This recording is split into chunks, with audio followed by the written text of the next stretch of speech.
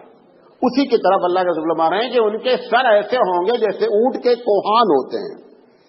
پورا پکچر جو ہے نا خلیجی ممالک میں, گلف میں یہ سین نظر آتی ہے کہ یہ ہوتا رہتا ہے. لہذا اس سے ہم کو پرہیز کرنا چاہیے. پھر آپ نے فرمایا کہ ان کی سزا کیا ہے, یہ جو میں نے ذکر کیا اس قسم کی کٹنگ. آپ نے فرمایا لا يدخلن الجنہ, کبھی زندگی میں جنت میں داخل نہیں ہوں گی. دو وجہ جنت میں نہیں داخل ہونے کی. گناہ کرنا میں نے آپ سے کہا تھا کہ چھوٹا گناہ ہوتا ہے, گناہ کا سبب بننا بہت بڑا گناہ ہوتا ہے. ایک آدمی نے خود کر لیا ہے, اللہ تعالیٰ معاف کرے, لیکن تمہاری وجہ سے دوسرا آدمی بھی گناہ میں ملوث ہوا ہے, اب ڈبل گناہ لے کر بندہ چلتا ہے. یہ جو معاملہ ہو رہا ہے سارے میں کیا ہو رہا ہے, وہ عورت ڈبل گناہ لے کر کے کیا ہوئے چل رہی ہے. لہٰذا اللہ کے رسول فرمایا کہ لا يدخلن الجنہ, یہ جنت میں داخل نہیں ہوگی. پھر آپ نے فرمایا جنت میں داخل ہونا تو درکنار ہے, جنت کی خوشبو بھی نہیں سونگے گی. پھر آپ نے فرمایا کہ وہ خوشبو جو ہزاروں میل سے آتی ہے جنت کی خوشبو, وہ خوشبو بھی اس عورت کو نہیں. مطلب ایک تشدد بیان کرنا چاہتے ہیں کہ ایسی عورتیں جنت میں داخل نہیں ہوں گی. اسی لیے اللہ کے رسول نے ایک دوسری جگہ پہ فرمایا کہ عورتوں بی الرٹ, ہوشیار ہو جاؤ.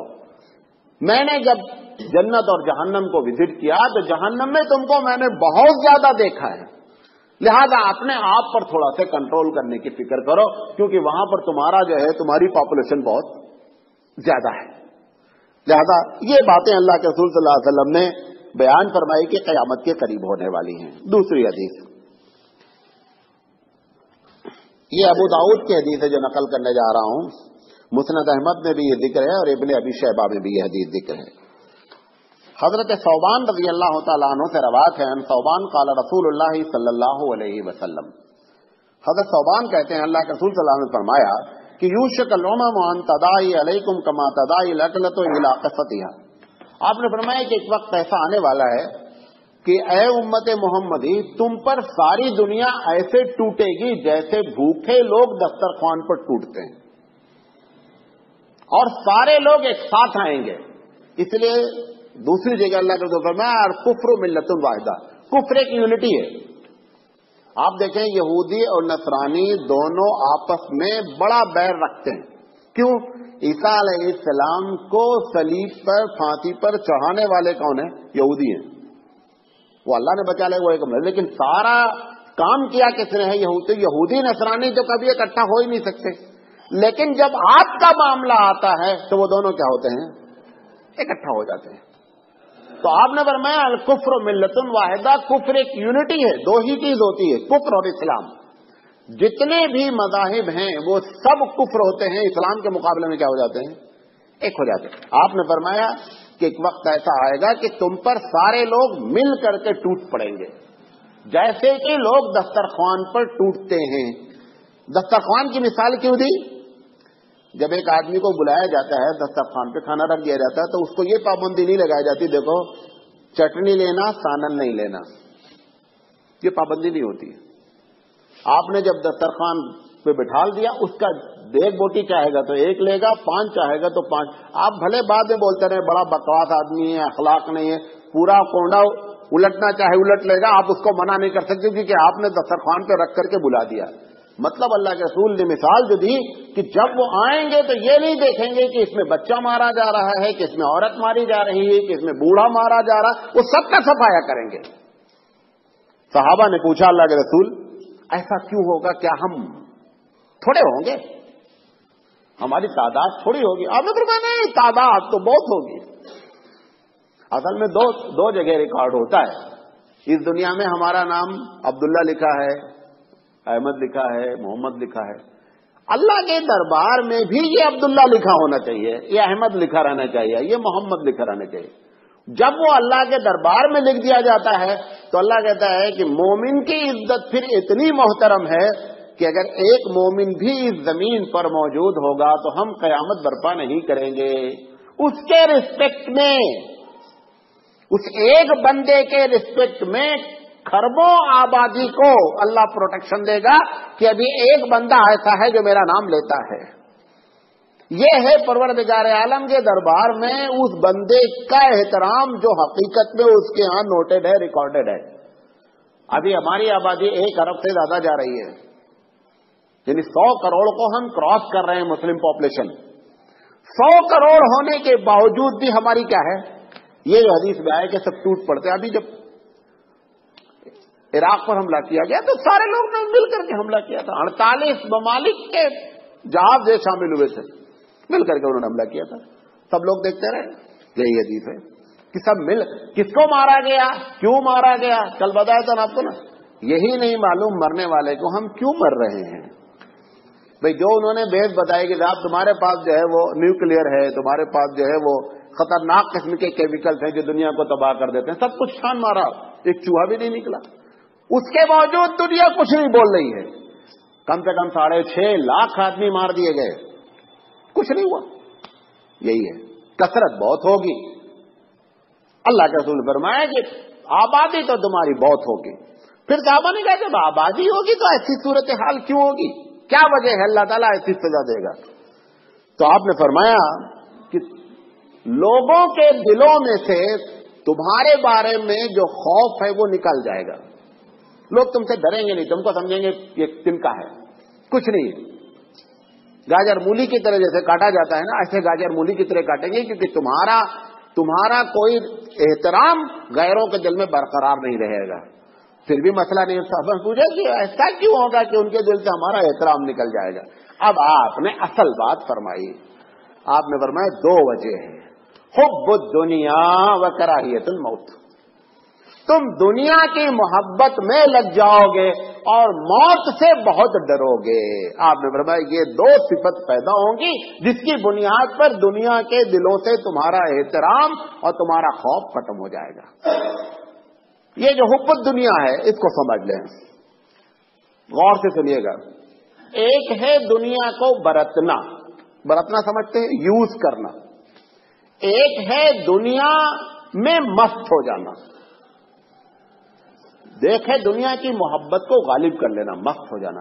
یہاں پر اللہ کے رسول صلی اللہ علیہ وسلم نے دنیا برتنے کے نہیں کہا کہ دنیا نہیں برتو، دنیا کی محبت غالب ہوگی۔ اس کا مطلب یہ ہے کہ 2 الگ الگ چیزیں ہیں، ایک دنیا کا برتنا ہے اور ایک دنیا کا غالب ہونا ہے۔ میں مثال دیتا ہوں، ہم اس دنیا میں پیدا ہوئے ہیں، یقینی بات ہے کہ ہم کو اسی دنیا میں رہنا ہے، جب مر جائیں گے۔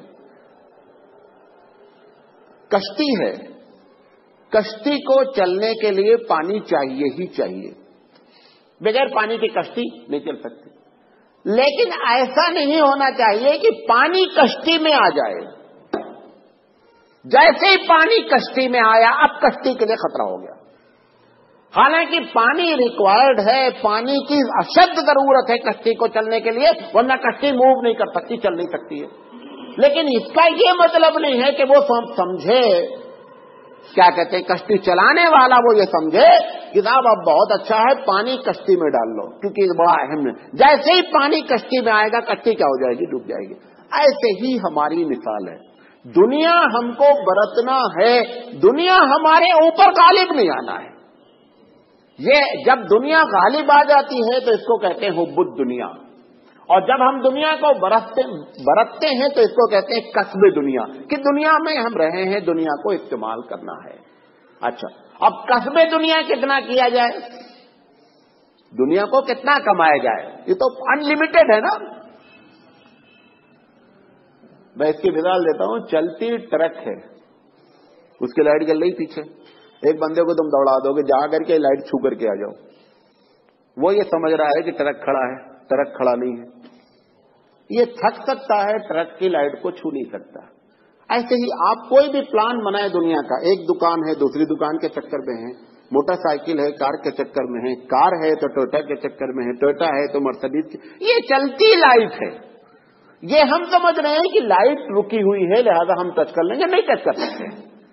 یہ اس لیے اللہ کے رسول نے ہمارے لیے کیا بیان کر دیا کہ دیکھو بھائی ایسا ہے کہ اپنے سے نیچے والے کو دیکھو گے سکون میں رہو گے. بس ایک ہی فارمولا ہے، جہاں پہ آپ کھڑے ہیں اس سے نیچے والوں کو دیکھیں، معاملہ سارا کا سارا کیا ہو جائے گا، حل ہو جائے گا.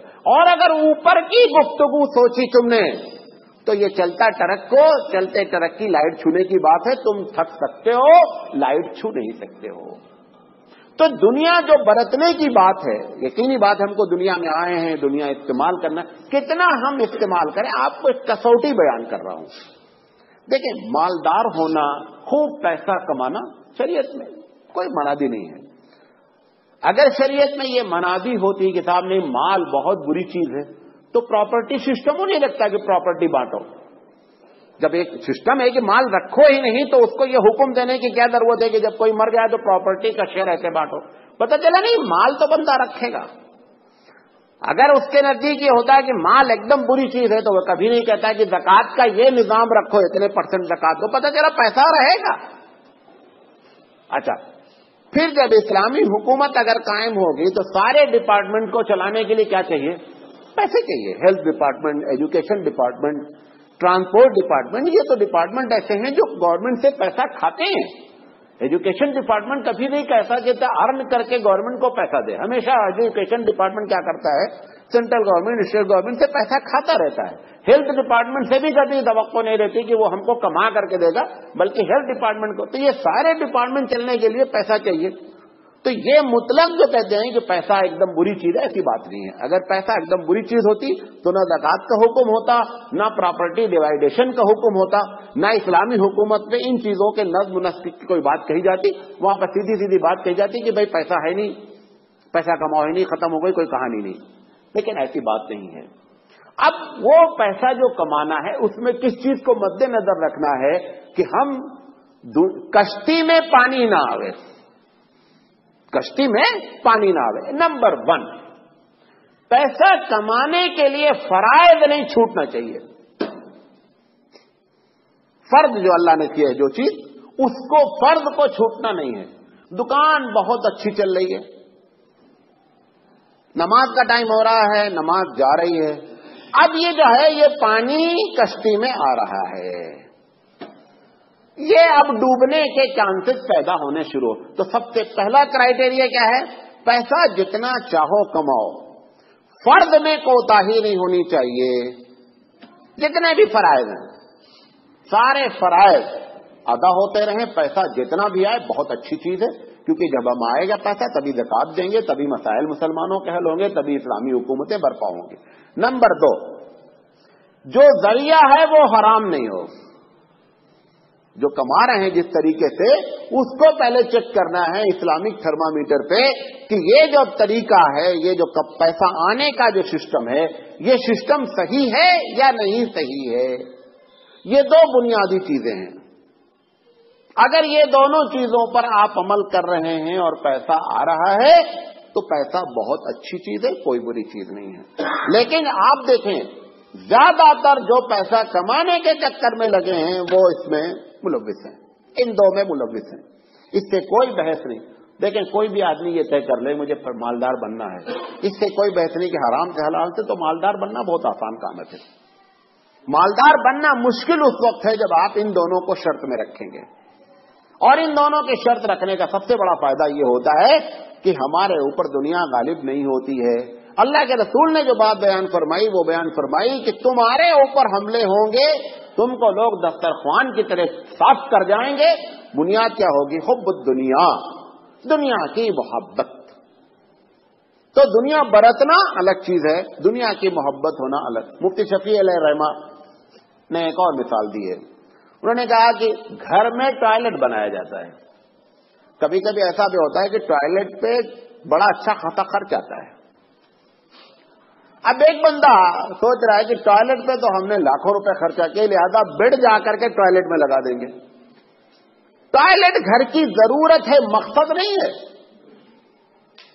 ضرورت ہے ہماری ٹوائلٹ، لیکن اس کا یہ مطلب نہیں ہے کہ ٹوائلٹ میں ہم جا کر کے بیڈ روم لگا دیں گے۔ ضرورت دنیا ہے، مقصد نہیں ہے مسلمان کی۔ مقصد ہماری آخرت ہے، ہر وہ کام کرتے رہنا ہے دنیا کے ذریعے کہ ہم کو آخرت اس کے ذریعے کا ارن ہونی چاہیے ہر حال میں۔ صحابہ میں جو سب سے بڑی بات تھی جو اللہ کے رسول صلی اللہ علیہ وسلم ہے کہ ان الدنیا مزرع الآخرہ، کہ دنیا آخرت کی کھیتی ہے، کیونکہ اگر ہم دنیا میں عمل نہیں کریں گے تو آخرت کہاں سے ملے گی؟ ہم کو آخرت مل ہی نہیں سکتی۔ آخرت کہاں سے ملنی ہے؟ اسی دنیا سے کما کر کے ہی آخرت۔ اسی دنیا سے جہنم بھی کمائی جاتی ہے، اسی دنیا سے جنت بھی کمائی جاتی ہے۔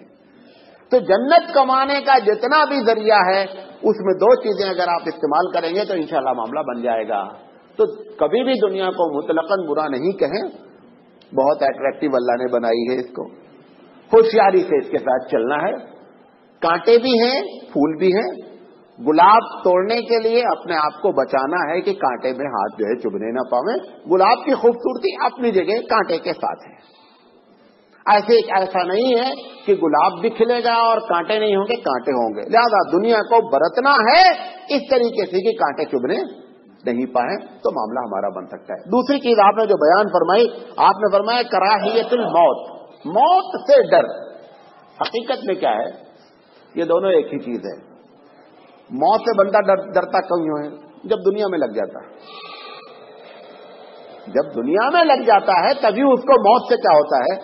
کیونکہ فائل کمپلیٹ نہیں ہو رہی ہے، جو ہم نے پلاننگ کر رکھی دنیا کی وہ پلاننگ کمپلیٹ ہو ہی نہیں پاتی ہے، کیونکہ ہم چلتے ٹرک کی لائٹ چھونے کے چکر میں لگے ہوئے ہیں۔ لہذا جب وہ پلاننگ کمپلیٹ نہیں ہوتی تو ہم کو موت سے کیا ہوتا ہے؟ خوف لگا رہتا ہے کہ موت جو ہے وہ نہیں آوے، کیونکہ اگر موت آ جائے گی تو ہماری یہ پلاننگ ہے، یہ پلاننگ ہے، ساری کی ساری کیا ہے؟ دھری رہ جائے گی۔ حالانکہ جس چیز سے آپ اور ہم ڈر رہے ہیں اس کا ٹائم پہلے سے، وہ تو ٹائمر ہے۔ جیسے آپ الارم لگاتے 5 بجے کا، آپ کتنا بھی چاہیں کہ 5 بجے گھڑی الارم نہیں بجائے، نہیں ہم کو نیند بہت آ رہی، اس کو 5 بجے بجانا الارم، کیونکہ آپ نے اس کا 5 بجے کا ٹائم کیا کر دیا ہے؟ سیٹ کر دیا ہے۔ آپ تمنا کیا کریں کہ 5 بجے الارم نہ بنے، آپ کی تمنا آپ کے دل میں رہے گی، گھڑی الارم بجائے گی۔ ایسے ہی ہمارا معاملہ ہے، ہماری موت کا الارم اور ٹائمر فکس کر دیا ہے پروردگار عالم میں، کب؟ پیدا ہوتے ہی۔ تو آپ اور ہم تمنا کر سکتے ہیں، موت سے گھبرا سکتے ہیں، موت کو ٹال نہیں سکتے ہیں۔ لہذا جب یہ بات اچھی طرح معلوم ہے کہ موت ٹالی نہیں جا سکتی تو اس پہ گھبرانے کی ضرورت کیا ہے؟ بندہ گھبراتا کیوں ہے؟ کہ معلوم نہیں موت کے بعد کیا ہونا ہے ہمارے ساتھ، سارا خوف تو اس کا ہے نا۔ وہ خوف کیوں ہے؟ کیونکہ دنیا میں ویست ہے۔ اگر دنیا اس کے اوپر غالب نہیں ہو تو وہ مرنے کے لیے تیار ہوتا ہے۔ میں نے آپ کو مثال دی تھی، حضرت فاطمہ